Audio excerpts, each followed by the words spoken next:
Karina Mujati stresses to ZVAITWA, saying it is true that Monica Mutsvangwa had submitted her resignation and the couple had even left Zimbabwe. Welcome back to Zim News Live YTS, where we give you latest updates about what's transpiring in Zimbabwe.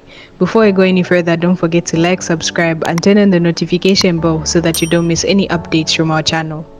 The truth is, in Zimbabwe right now, there is no one who likes President Emmerson Mnangagwa. No one likes him. Even his kids don't like him, Monica Mutsvangwa says.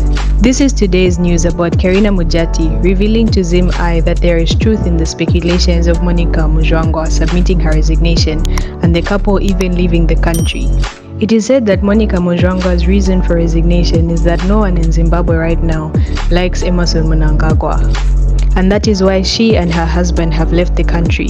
Let us know what you think in the comment section down below, and don't forget to like, subscribe and turn on the notification bell so that you don't miss any updates from our channel.